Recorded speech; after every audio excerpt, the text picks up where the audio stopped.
Eclesiastés. Esta es la 7ª conferencia de este libro de Eclesiastés y hoy vamos a abrirlo en el capítulo 5, del 1 al 7, y nuestro tema en esta noche se va a titular ¿Cómo adorar a Dios? ¿Cómo adorar a Dios? Dice Eclesiastés capítulo 5, cuando fueres a la casa de Dios, guarda tu pie.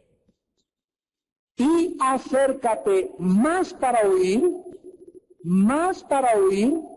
que para ofrecer el sacrificio de los necios, porque no saben que hacen mal. No te dé prisa con tu boca, ni tu corazón se apresure a proferir palabras delante de Dios, porque Dios está en el cielo y tú sobre la tierra. Por tanto, sean pocas tus palabras. Porque de la mucha ocupación viene el sueño, y de la multitud de las palabras, la voz del necio. Cuando a Dios haces promesas, no tardes en cumplirla, porque Él no se complace en los insensatos. Cumple lo que prometes. Mejor es que no prometas, y no que prometas y no cumplas. No dejes que tu boca te haga pecar, ni digas delante del ángel que fue ignorancia. ¿Por qué harás que Dios se enoje a causa de tu voz y que destruya la obra de tus manos? Donde abundan los sueños, también abundan las vanidades y las muchas palabras. Mas tú teme a Dios. En esta sección que vamos a estudiar a continuación, el rey Salomón examina la verdadera adoración a Dios. Y pasando a examinar 2 clases de adorar a Dios, nada más hay 2 clases en las que la gente cree adorar a Dios: los que se acercan a un Dios que no conocen.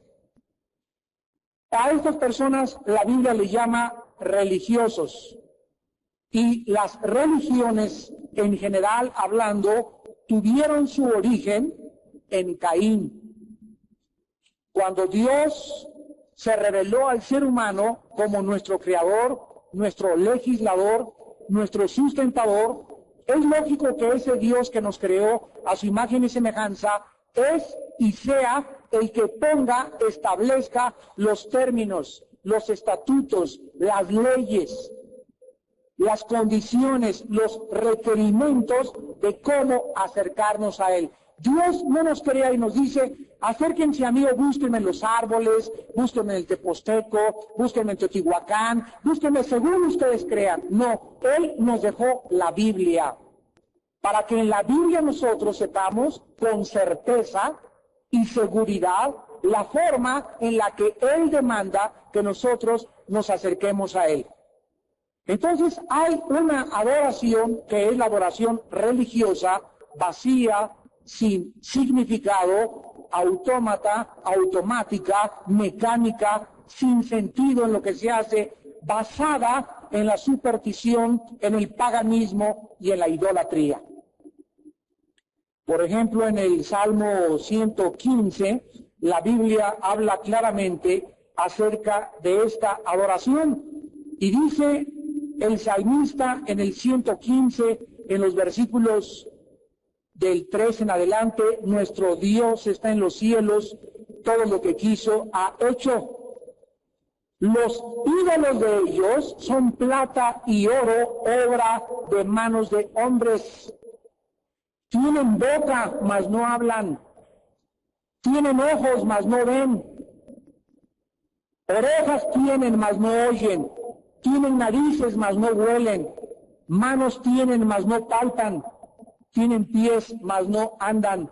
No hablan con su garganta.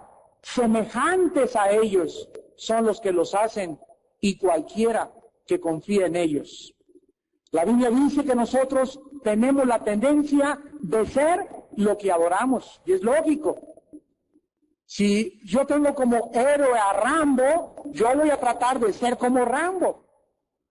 Si yo tengo de héroe a Madonna, voy a tratar de ser igual que Madonna.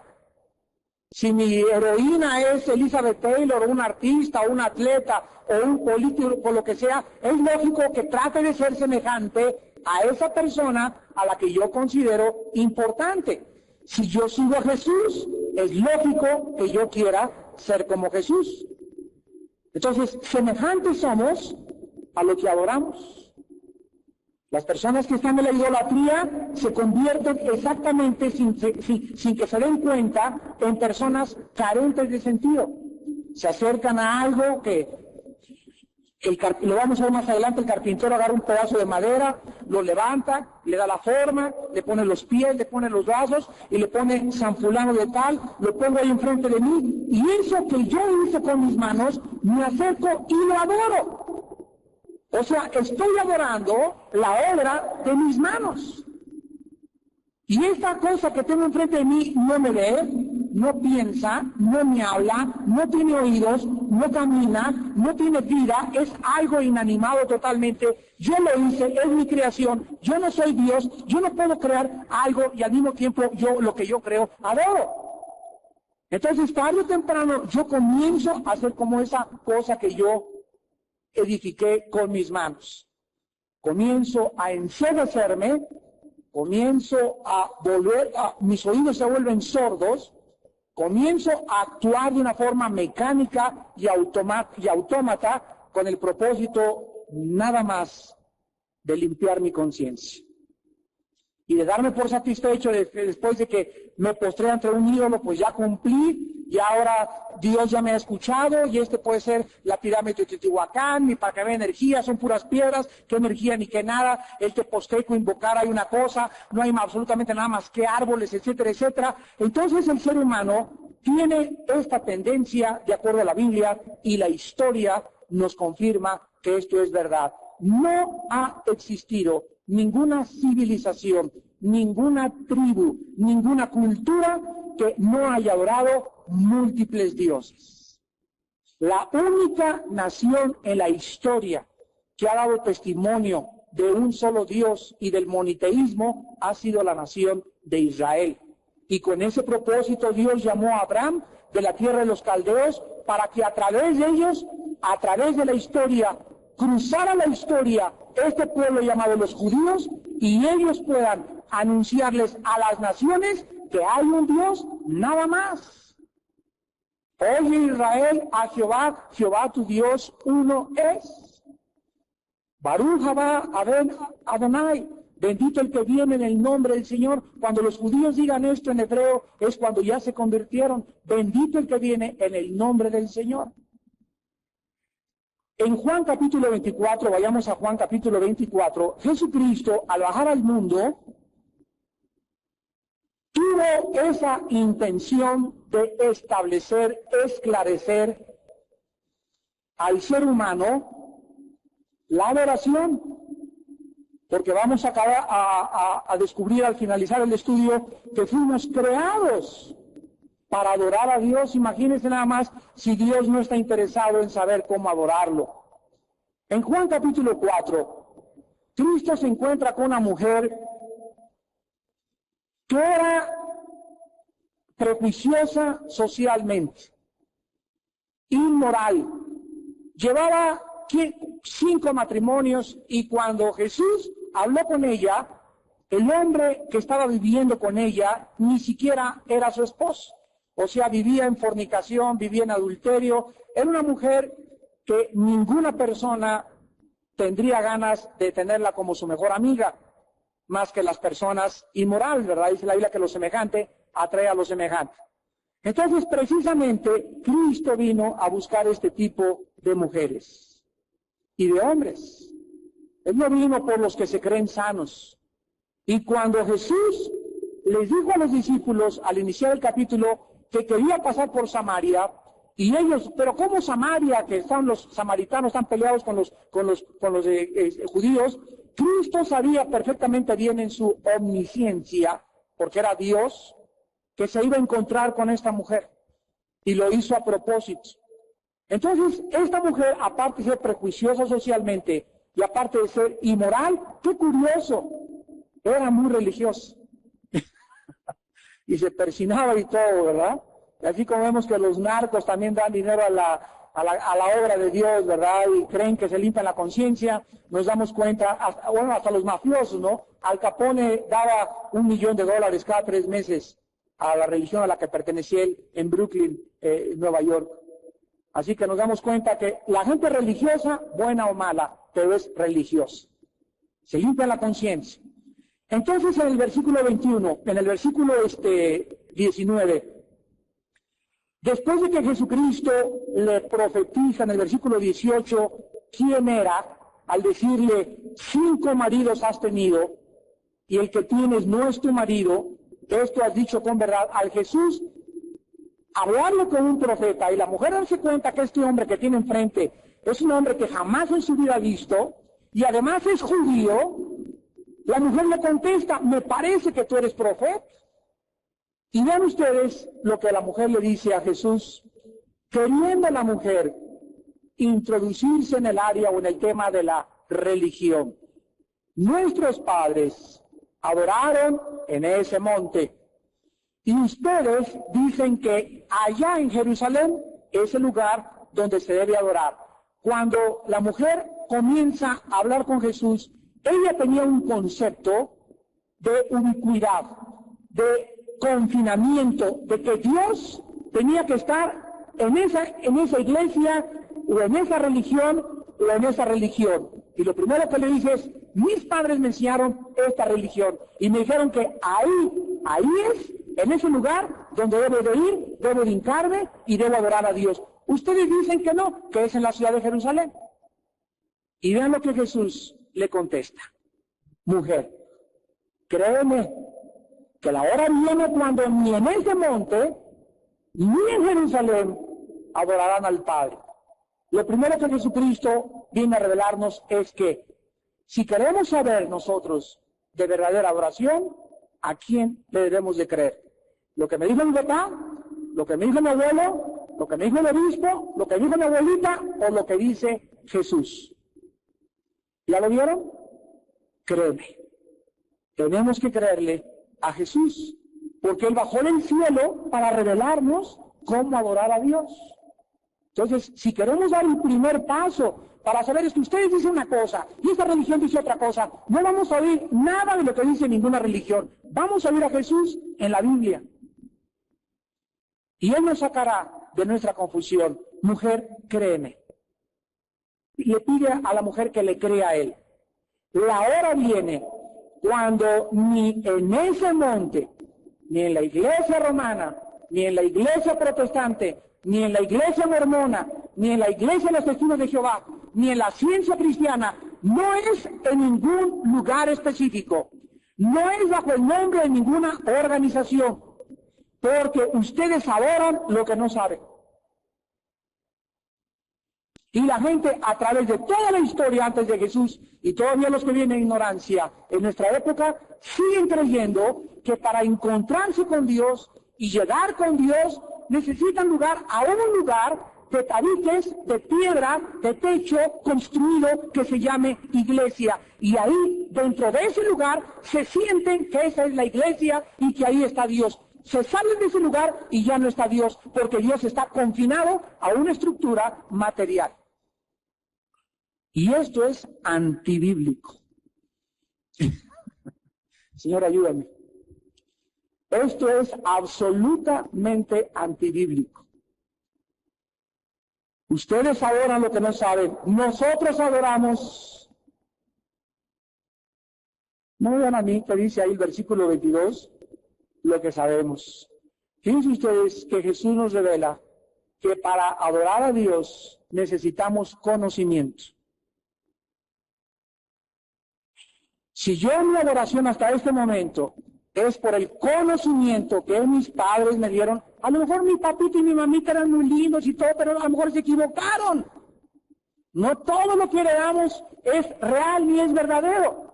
Yo ahora tengo la responsabilidad, tengo 18 años, mis padres me inculcaron la religión, ahora mi responsabilidad es investigar si realmente mis padres y la religión de mis padres era la verdadera religión o la verdadera forma como la Biblia lo revela. Ahora, yo si me condeno, yo no le voy a decir, mi padre me hicieron eso, no, es que yo soy responsable ante Dios ahora de decidir. Tu papá me va a salvarte, mi mamá me va a salvar, ni mi hijo me va a salvar. Tú y yo somos ante Dios responsables de responder a la verdad. Ustedes adoran lo que no saben. ¿Qué cosas son las religiones? Son cientos, millones de personas que adoran sin ningún conocimiento. ¿Qué se encuentra detrás de la adoración de todas las religiones? Escuchen bien, las tradiciones. La tradición. La tradición es algo que se transmite y se transmite, como llegó el cuento, oye, mijita, ¿por qué haces los frijoles en esa olla cuadrada? Porque mi mamá me lo enseñó. ¿Tu mamá te lo enseñó? Doña Chole, ¿por qué le enseñó a su hija a usted a cocer los frijoles en esa olla cuadrada? Porque mi mamá lo enseñó. Oiga, doña Floribundia, ¿por qué le enseñó usted a su mamá y ella le enseñó a su hija de coser? Porque, y así vemos nosotros que se transmitió desde la cuarta generación, entonces todos hacen eso porque es algo que les enseñaron y nadie ha discurrido que ahora es mejor hacer los frijoles en una olla redonda. Pero eso fue lo que me enseñaron, es que no todo lo que me han enseñado es correcto. Ustedes adoran lo que no saben porque la salvación viene de los judíos. La iglesia cristiana tiene su raíz en el judaísmo. La iglesia cristiana tiene su raíz en la nación de Israel. La iglesia cristiana tiene su raíz en el fundador del cristianismo, que fue judío. Los primeros apóstoles fueron judíos. La primera iglesia fue judía.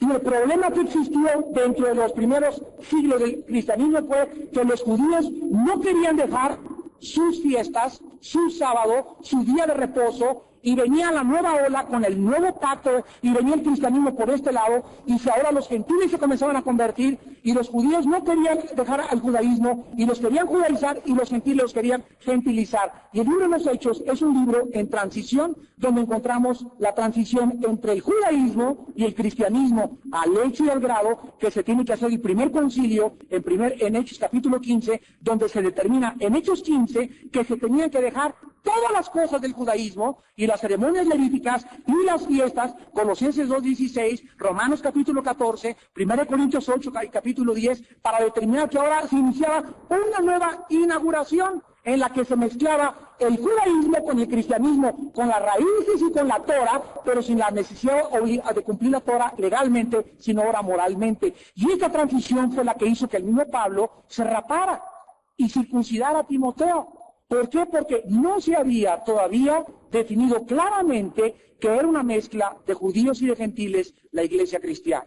Y ahora, en los últimos años, Dios a muchas iglesias nos ha mostrado que tenemos que volver a regresar a nuestras raíces y buscar ahí en las raíces lo que realmente nos hace y nos da vida.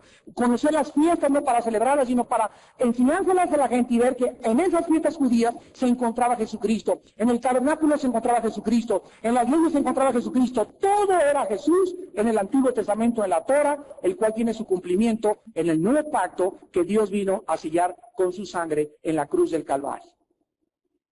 Entonces mucha gente pregunta, ¿verdad?, ¿por qué tenemos la bandera cristiana? ¿Por qué tenemos el menorá como el símbolo de nuestra organización? Los 7 candeleros nos están hablando, el del medio es Jesús, 3 a la derecha, 3 a la izquierda. Hay otro candelero que es de 9, cuidado con ese. Ese salió después de la guerra de los Macabeos en el año 150 a.C. Y el de 9 candeleros ya no es el cristiano es el de 7. Porque es el de 7 el que aparece en Apocalipsis capítulo 1. Cristo es el del medio y somos 3 a un lado y 3 al otro. El número 6 es el número humano. En el 6º día fuimos creados. Cristo en medio es el 7. Nosotros con Jesús hacemos la perfección y alumbramos al mundo.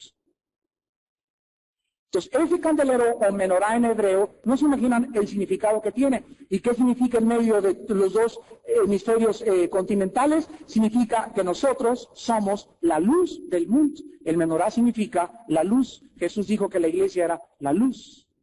No la política, no el PRI, no el PAN, no el PRD, no el gobierno dictatorial, no el gobierno oligárquico. Somos la iglesia, los que tenemos la luz y los que debemos ir a la gente. Este es el camino.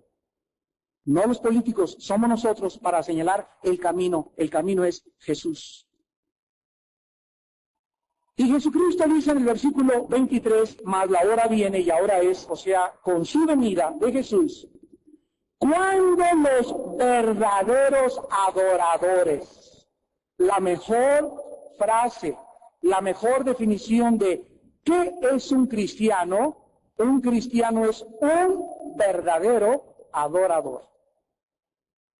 Es una persona que adora verdaderamente.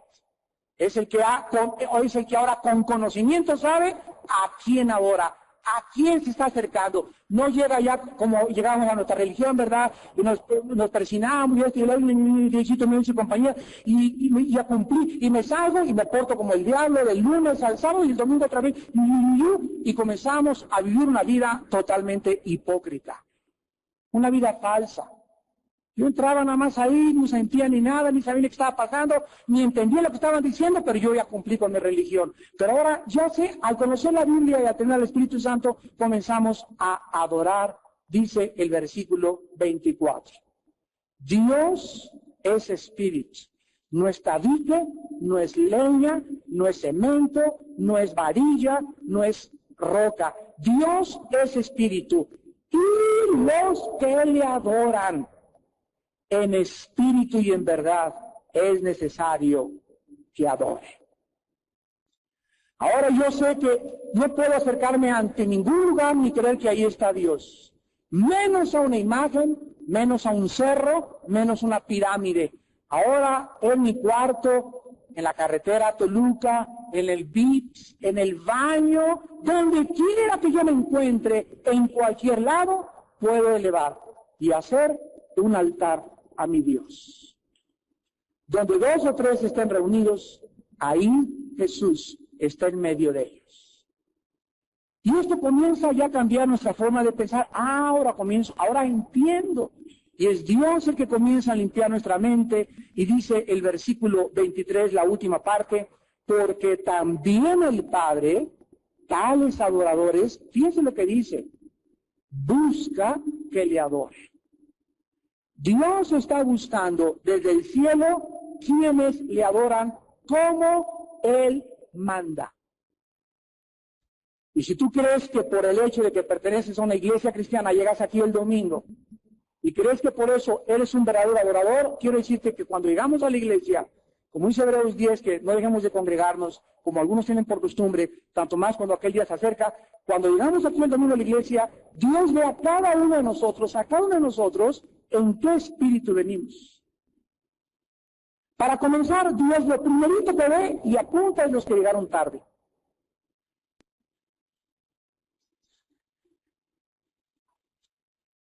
Fíjense ustedes, nuestra primera actividad en esta iglesia es la oración. Creemos que la oración es la columna vertebral de la obra de Dios. Y lo primero que hacemos al iniciar un servicio el domingo, orar. Y la gente que viene tarde y llega después de que se acabó la reunión de oración, no entró a la adoración a Dios, porque la oración es una forma muy elevada de realmente llegar, prepararte, y traigo tantas cargas de mi trabajo y tantas cargas que ahí con 3 o 4 que nos reunimos, vamos a comenzar a orar y en silencio, Padre, yo te pido por mis hijos, sí, te pido por este problema con mi esposo, te pido por aquello, te pido por esto, porque creo que Dios me está escuchando y Dios escucha todavía con más ganas cuando nos juntamos 2 o 3 en su nombre. Y llegan tarde, imagínense nada más. Entonces ya, cuando llegas a la iglesia el domingo, tu actitud no es venir a adorar a Dios, es venir a cumplir como un religioso. Tenemos tanto eso del pasado cuando éramos religiosos, que ya llegan el domingo solamente porque quieren cumplir, y qué bonito el mensaje y esto y lo otro, pero ellos no llegan a un espíritu de adoración, y tienes que llegar a la iglesia a adorar a Dios, y la oración es la parte más importante de la adoración. El Padre busca adoradores que en espíritu y en verdad le puedan adorar. Ahora, vayamos a Eclesiastés y veamos que Salomón comienza diciéndonos que cuando fuéramos a la casa de Dios, en el Antiguo Testamento había un lugar específico que era el tabernáculo. Primero fue el tabernáculo, después fue el templo que construyó Salomón, antes la casa que le hizo, el campamento que le hizo David al Arca de la Alianza, y ya cuando Jesús viene, ya no hay ningún lugar donde se pueda confinar a Dios geográficamente. Ahora ya la iglesia es los seres humanos que se reúnen en el nombre de Jesús. Así que ahorita estamos nosotros bajo un centro que pertenece al municipio. La iglesia no es esto, la iglesia somos nosotros. Nos vamos a la calle, nos vamos aquí a la esquina, ahí está la iglesia. Nos vamos al monte, ahí está la iglesia. La iglesia somos nosotros, las personas, no los edificios. Hechos 17, 24 al 28. Dios no habita en templos hechos por manos humanas. Y yo conozco cantidad de cristianos evangélicos de, ¿por qué no tenemos un lugar? Pues porque Dios no nos los ha dado. Pero si nuestra iglesia somos nosotros.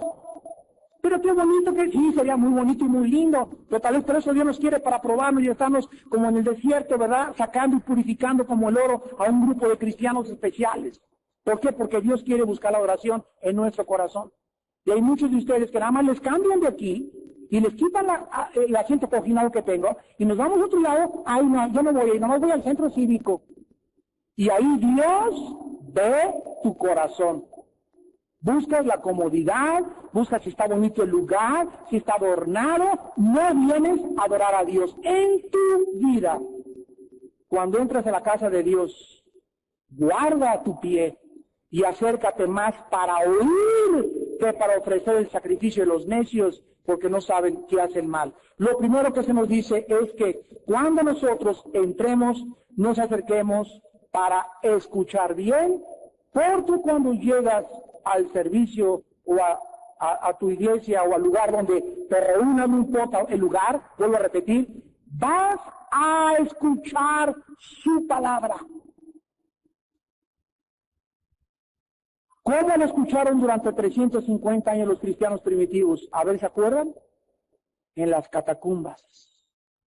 Perseguidos por el gobierno por afuera, viendo a ver si había una iglesia por afuera, una reunión, los mataban a todos. Hicieron túneles, y ahí se juntaban, y ahí cantaban, y no había sillas, ni había aire acondicionado, ni había micrófono, ni había teclado, ni había nada. Ahí se juntaban con el apóstol Pedro, con el apóstol Pablo, durante más de 350 años con todos los padres de la iglesia, porque ellos entendieron que era adorar a Dios. La frase, el sacrificio de los necios, se refiere a lo que las personas ignorantes de la verdadera adoración hacen, o sea, sacrificios, peregrinaciones, mandas, ritos, ceremonias, todas estas cosas, la Biblia, no yo, le llama sacrificios de necios. Veámoslo por qué en Isaías capítulo 40 y 44. Dice en Isaías 40, versículo 18 al 20. ¿A qué pues haréis semejante a Dios o qué imagen le compondréis? La pregunta que Dios nos hace es, ¿quién puede, por más talentoso que sean sus habilidades de escultor o de pintor, quién puede hacer algo que se parezca o se asemeje a Dios y después venir y adorar eso que tú dices que es Dios? ¿Quién? Por eso la Biblia no nos menciona en ninguna parte cómo era Cristo físicamente. En ninguna parte. Nos imaginamos, ¿verdad?, que ya que la tierra de Palestina tiene 500 kilómetros de sur a norte, y 150 entre Tel Aviv y casi el río Jordán de ancho, que es un pedacito, 500 kilómetros de sur a norte y 150 kilómetros de ancho, ¿verdad? Jesús casi caminó todo. Sabemos y deducimos que Jesús era un atleta, ¿verdad? Era un hombre fuerte, muy fuerte. Caminaba y caminaba y caminaba y caminaba, y era una dieta perfecta, era un hombre perfecto, ¿verdad? Pero la Biblia nos muestra que nadie así se paraba porque le veían una aureola o emitía un haz luminoso de santo, así Jesús, ¿verdad?, como lo pintan en los cuadros, así con luces, con aureola aquí amarilla, con anaranjado, etcétera, etcétera. Para nada. Dice la Biblia que no había parecer bueno en él, Isaías 52. Y en Isaías 53 dice que fue un varón de dolores y que no había atractivo absolutamente. O sea, Jesús era una persona que no atraía a nadie por su físico, a nadie, ni a las mujeres, sino que la gente que se acercó a Jesús se acercaba todos por la autoridad, con la que él tenía. Era como el apóstol Pablo. El apóstol Pablo era un hombre chiquito, como de unos 60 de estatura. Pablo, dicen que era muy feo y narigón. Así que nadie se acercaba por su físico, se acercaban porque él tenía la autoridad y la unción. La gente que iba a escuchar al Bautista, los que iban a escuchar a Jesús, eran llevados por el Espíritu Santo, no por la campaña de publicidad. ¿A qué imagen le podemos nosotros comparar o poner a Cristo? Dice el versículo 19, el artífice, o sea, el escultor o el artesano, prepara la imagen de talla. El platero le extiende el oro y le funde cadenas de plata. El pobre escoge para ofrecerle madera que no se apolille. Se busca un maestro sabio que le haga una imagen de talla que no se mueva. Enseñados desde que la tierra se fundó. Saltemos al capítulo 44 de Isaías. Dice el versículo 9, los formadores de imágenes de talla, todos ellos son vanidad. Lo más precioso de ellos para nada es útil. Ellos mismos son testigos para su confusión de que los ídolos no ven ni entienden. ¿Quién formó un Dios o quién fundió una imagen que para nada es de provecho? He aquí que todos los suyos serán avergonzados, porque los artífices mismos son hombres. Todos ellos se juntarán, se presentarán, se asombrarán y serán avergonzados a una. El herrero toma la tenaza, trabaja en las ascuas, le da forma con los martillos, trabaja en ello con la fuerza de su brazo. Luego tiene hambre y le faltan las fuerzas. No bebe agua y se desmaya. El carpintero tiende la regla, lo señala con almagre, lo labra con los cepillos, le da figura con el compás, le hace forma de varón, a semejanza de hombre hermoso, para tenerlo en casa. Corta cedros, toma ciprés, encina, que crecen entre los árboles del bosque, planta pino que se críe con la lluvia, de él se sirve luego el hombre para quemar, y toma de ellos para calentarse. Versículo 18, no saben, ni entienden, porque cerrados están sus ojos para no ver, y su corazón para no entender, igual que los ídolos, acuérdense. No discurre para consigo, no tiene sentido ni entendimiento para decir, parte de esto quemé en el fuego y sobre sus brasas cocí pan. Hace carne y la comí, haré el resto de una abominación, me postraré delante de un tronco de árbol. De ceniza se alimenta su corazón, engañoso lo desvía, para que no libre su alma ni diga, no es pura mentira lo que tengo en mi mano derecha. Dura palabra es esta de oír, pero es la palabra de Dios. Se nos exhorta pues al acercarnos a la casa de Dios, primero llegar con oídos abiertos. Cuando fueres a la casa de Dios, guarda tu pie. No trates de llegar y hacer. Llega primero con una actitud de, Jesús dijo, el que tenga oídos, que oiga. Y muchos de ustedes llegan tan irreverentes, mis amados hermanos, a sus iglesias que van. Hay iglesias que yo he dicho que parecen gallineros. Se paran. Una vez fuimos mi esposa y un grupo de pastores aquí a un congreso, me reservo el nombre y la ciudad y todo, aquí cerca en otro estado. Bueno, miren, de veras, estábamos como a la mitad sentados y pasaban, y se levantaban, y los niños. Nada más faltaba que pasaban guajolotes y gallinas enfrente de nosotros. Era un desorden esa iglesia y era un seminario para líderes. Y luego los encargados del orden platicando, haciendo bolitas, una falta de respeto y de irreverencia a la palabra de Dios, que de veras le damos gracias a Dios que seamos tan estrictos en esta iglesia con el orden.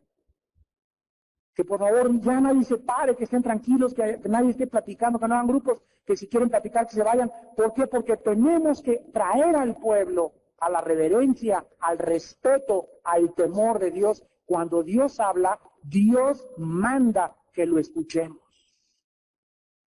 Cuando vayas a la casa de Dios, acércate para oír.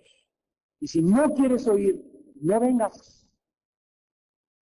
Si vienes para jalarle a la novia, para hablar con el novio, para el chicle y para criticar, no vengas, porque esta misma palabra es como una espada que penetra y discierne tus sentimientos, tus sentidos, y como una espada va a cortarte por arriba y por abajo, y esta misma palabra que estás oyendo es la que Dios va a usar para juzgarte en el día postrero. No vengas a la iglesia si no vienes a oír. En segundo lugar, dice Salomón, aquí en este mismo versículo, el 2 del 3, no te des prisa con tu boca ni tu corazón se apresure a preferir palabra delante de Dios. Porque Dios está en el cielo y tú sobre la tierra, por tanto sean pocas tus palabras, porque de la mucha ocupación viene el sueño. En segundo lugar, estate quieto, callado, calmado, porque Dios oye lo inaudible y ve lo invisible. Cuando llegues a la casa de Dios, mantente un espíritu de adoración. Por eso llega temprano, siéntate en tu lugar, no anda acá, para allá, ya. Voy a asignarte la toca, ya al entrar acá, ya siéntate, aplácate, ya no estés así, que mire que el vestido, ya ve cómo viene el vestido, fulanita, aplácate, tranquiliza, cierra tus ojos, hay música de fondo para comenzar a preparar el alma, abre tu Biblia, comienza a orar ahí sentado en tu lugar, prepara tu corazón, y esta preparación es la que le permitirá al Espíritu Santo tocarte. Esta es la forma como debemos llegar a la casa de Dios. Es muy fácil estar en la iglesia y estar aquí y allá y creyendo que estamos en la oración y está nuestra mente en todas partes. Está en la cafetería y está en la mesa de cassettes y está acá y no está en la palabra de Dios y en lo que Dios nos está hablando. No hemos aprendido a adorar a Dios. Dice el Salmo 46, versículo 10. Estad quietos y conocer que yo soy Dios. ¿Saben lo que dice este versículo? Que no puedo conocer a Dios si mi alma no está en paz. Si yo no tengo una actitud de tranquilidad aquí o al llegar a mi casa y no me pongo en paz, y mi perro, mi lavadora, y la cuidadora, el desayuno de los niños, los pañales, esto, así no puedo oír a Dios. Aprendamos a relajarnos, a quedarnos quietos, ya. O si hasta chochos te tienes que tomar para estarte quieto. Hay gente que, tú los ves, vete a Chapultepec, con sus radiotes así, y por todos lados en la bicicleta con su radio, te subes al carro el hermano, y todo el día música, todo el día, no tienen la disciplina de estar sin oír ningún ruido 1 hora al día. Todos tienen que estar oyendo algo, o el radio, o la música, o el radio. No puedes ir de vez en cuando en la carretera media hora sin oír nada, tú solo en tu coche, oyendo la voz de Dios. Es una disciplina la que se necesita. Por eso dice en Isaías 23, 18, ¿quién estuvo en el secreto de Jehová y oyó y vio su palabra? Es ahí en el silencio donde Dios nos habla. Aprendamos a vivir en el silencio. ¿Cuánto tiempo estuvo Moisés en el desierto? ¿Cuánto? ¿Oyendo rap? ¿La charrita del cuadrante? ¿Qué oyó en 40 años Moisés en el desierto? ¿Por qué el desierto? ¿Por qué el desierto? Porque es un lugar inhóspito, un lugar donde no hay ruidos, un lugar donde no hay agua, ni siquiera las olas del mar contra la arena, ni siquiera el viento de los árboles, nada en el desierto, no oyes nada. ¿Por qué Dios se llevó a Jesús 40 días al desierto? ¿Por qué Jesús buscaba antes de que se levantaran todos? Marcos 1:35, antes de que saliera el sol, se iba lejos a un lugar donde no había nadie, silencioso, a estar con su Padre. Dios habita en el silencio. ¿Por qué Elías, cuando pasó el temblor, no estaba Dios? Vino el fuego, no estaba Dios. El terremoto, y no estaba Dios. Y Dios estaba en ese silbo quieto y apacible. Ahí Elías aprendió que se encuentra Dios. Dios tienes que aprender a descubrirlo temprano en tu casa. Quieto a las 5 o 6 de la mañana, sin que haya ningún ruido. Acostúmbrate, bájate a la sala, métete al baño, abre la Biblia, lee 15 minutos, cierra la Biblia, estate, recógete, ponte silencio, no pienses en nada, entrena tu mente, domina tus pensamientos y Dios va a comenzar a hablarte. Y vas a comenzar a discernir cuándo te habla Dios. Hay muchos de ustedes que por eso andan buscando una palabra de profecía o una palabra que les confirme una cosa. ¿Por qué? Porque no oyen lo suficientemente a Dios en su vida de devocionales. Cuando entres a la casa de Dios, oye, dice Salomón. En tercer lugar, dice el versículo 4 y 5, cuando a Dios hagas promesas, no tardes en cumplirlas, porque Él no se complace con los insensatos, cumple lo que prometes. Mejor es que no prometas, y no que prometas y no cumplas. Muchos llegan a la iglesia, y ay, el sermón estuvo bonito, y sí, Señor, te prometo que ahora sí no le pego a mi chole, Señor, ahora sí la voy a querer muchote, y voy a darle pedir perdón a mis hijos, y todo lo que estás diciendo, Dios te está oyendo. Y cuidado, y no hagas lo que tus palabras dicen cuando vienes a adorar a Dios. Mira lo que dice Deuteronomio 23:21 en el Antiguo Testamento. Que si Dios toma en serio lo que sale de nuestros labios, lo toma retequete en serio. Dice Deuteronomio 23, versículo 21, cuando haces voto a Jehová tu Dios, no tardes en pagarlo, porque ciertamente lo demandará Jehová tu Dios de ti, y sería, ¿qué cosa? Pecado en ti. De acuerdo a lo que tú en esta mañana acabas de aprender en la adoración a Dios, lo que dices, como lo hayas dicho y le hayas prometido a Dios, Dios te lo va a demandar. Entonces, si le dijiste, te prometo que ahora sí voy a ser fiel y ahora sí no voy a la pornografía, y etcétera, etcétera, cuidado, porque es en serio. Dios toma muy en serio lo que Dios dice. Y tenemos que cumplir nuestras promesas, porque para Dios es cosa de vida y muerte. No es de que te prometo, mijito, y no cumplimos. Se completa a la esposa y faltamos nuestra promesa, y los candidatos prometan cielo, mar y tierra, ¿verdad? Sabemos que no cumplen casi nada de lo que prometen, etcétera. Así es todo, no nada más el mundo entero. El hombre es mentiroso por naturaleza. Dios no. Con Dios no juegas, a Dios lo tomas en serio, y cuando le haces una promesa, se la cumples. Y cuando tú le dices a Dios, Padre, quiero hacer un pacto como hizo Job. Yo me recuerdo hace muchos años, estábamos mi esposa y yo en Jacksonville, Florida, en un congreso de un hombre llamado Rick Joyner, que es uno de los profetas que yo considero más grandes en el mundo actual. Y este hombre estaba diciendo, nos habló a los hombres y nos dijo, quiero que todos los que quieran hacer este pacto con Dios, lo hagamos ahorita. Yo me paré, nos paramos casi todos. Me dice, vamos a hacer un pacto de no ver a ninguna mujer jamás hasta que Él venga, más que a nuestra esposa. Y todos cuando dijo eso, ¿verdad? Caray, ¿verdad? A Chirrión, a Chihuahua, cuánto Apache. Y cuando comenzamos así a voltearnos vernos a todo, uno, con toda la confianza del mundo, ¿verdad? Le dijo, hermano, ¿es esto posible? Dijo, si tú haces este pacto y tú le prometes a Dios, y tú en tu corazón realmente quieres hacer eso, Dios te va a respaldar fortaleciéndote. Y el momento que enfrente la tentación, acuérdate del pacto. Padre, Señor, te prometí hace 6 meses o hace 1 año esto, Padre, parece que me estoy derrapando, ayúdame. Y en ese momento, Cristo te fortalecerá. Y de veras lo hicimos, ¿verdad? Éramos como 800 varones en aquel tiempo, éramos pocos mexicanos, pero me acuerdo que me impresionó tanto eso, que cuando siempre tengo tentaciones yo, o pasa, ¿verdad? Y los ojos, y que el bikini, que la bailarina, etcétera, etcétera, y acuérdate de tu pacto. Y siempre el Espíritu Santo, así milagrosamente, nada, me dice, acuérdate, sí, Señor, perdóname.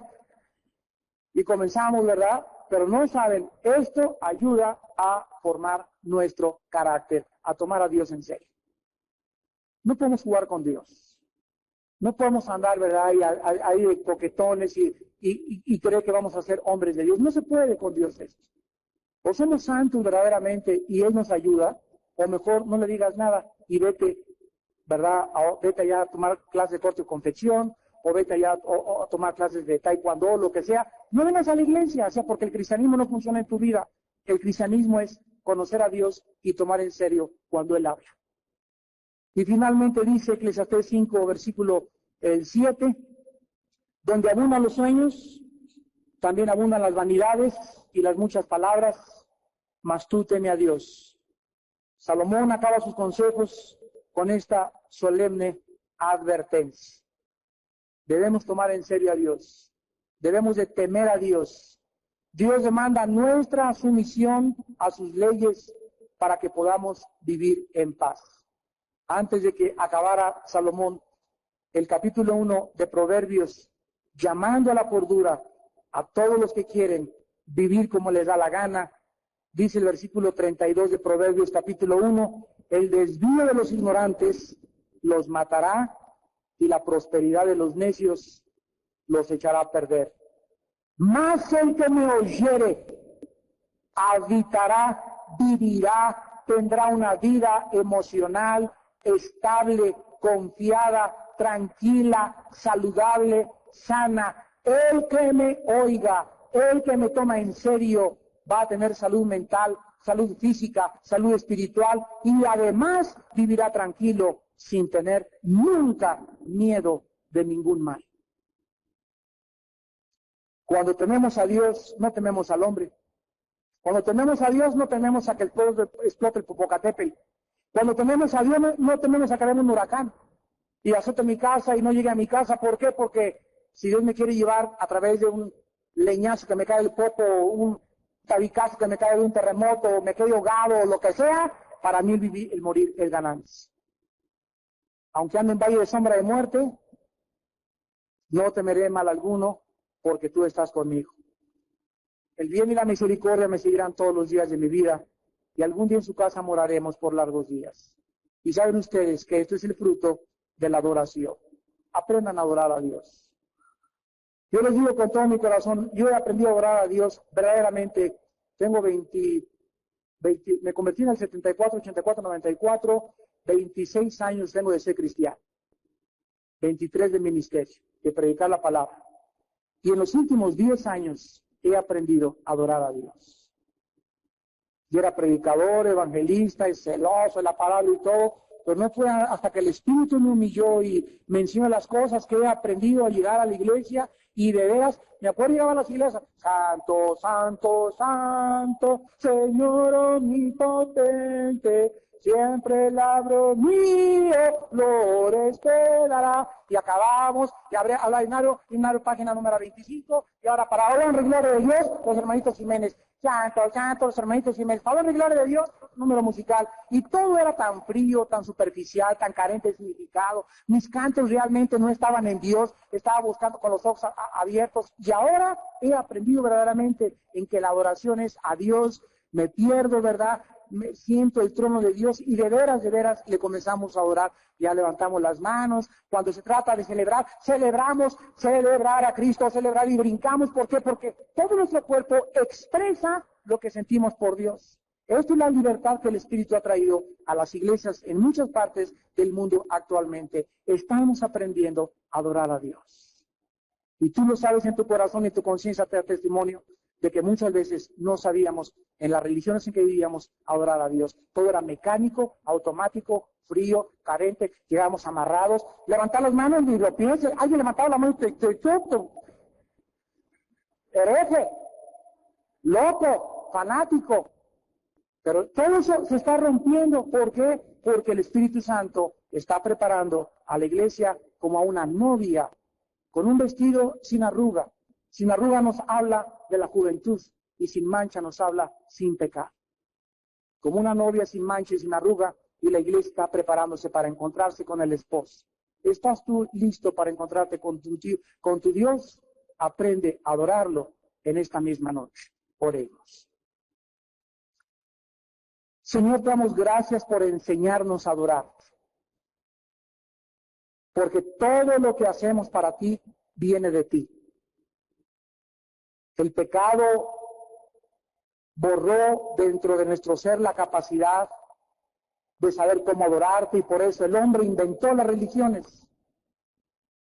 Y por eso tenemos peregrinaciones y mandas y sacrificios y nos acostamos sobre nopales y tantas cosas que hacíamos nosotros también cuando no conocíamos la Biblia.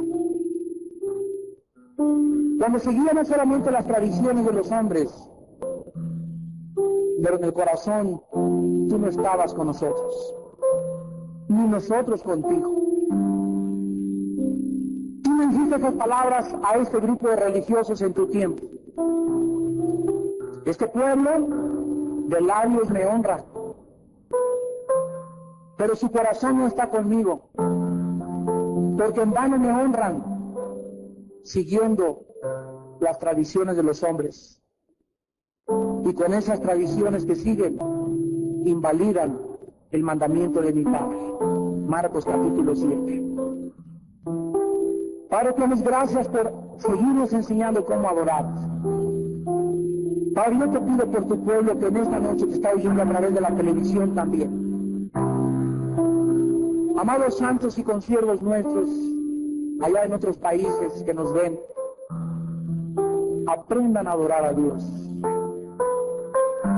La próxima vez que vayas a tu iglesia, que esta conferencia haya transformado tu corazón y tu vida, para que verdaderamente la palabra de Dios predicada esta noche pueda ser como una espada que haya entrado a tu vida y te haya convencido que Dios te está buscando que le adores en espíritu y en verdad. Porque esto es lo que somos los cristianos, verdaderos adoradores. Señor Jesús, precioso Salvador y Mesías, te adoramos en esta noche. Te adoramos, Jesús. Te damos todo la honra, la gloria, porque a ti te pertenece el poder y la sabiduría, Jesús. Enséñanos a adorarte en el camino a casa, en el tráfico, en el periférico, en el campo, en las vacaciones. Oh Dios, cuánto buscas que te adoremos. Y adorarte no es más que elevar nuestra alma a ti y decirte, Padre, qué grande eres. Llévame con bien a mi casa y en la noche. Cuán grandes son tus maravillas. Cántale a Dios cántico nuevo. Exalten sus obras y sus maravillas, porque Él es Dios. Exaltemos el nombre de Jesús, porque Él dio su sangre por nosotros. Oh Señor, levanta un pueblo que te adore, para que cuando tú vengas por nosotros, nos encuentres adorándote. Y la oración es a ti, Señor, no a nosotros. No la gloria a nosotros. Oh Dios, a ti sea la gloria. Que aprendamos a quitar de nosotros, Señor, el aplauso y la vista, y todo, Jesús, todo, dulce Jesús, sea a ti, porque solo tú eres digno de toda nuestra adoración. Te alabamos y te bendecimos por los siglos de los siglos. Bendito Yeshua. Amén.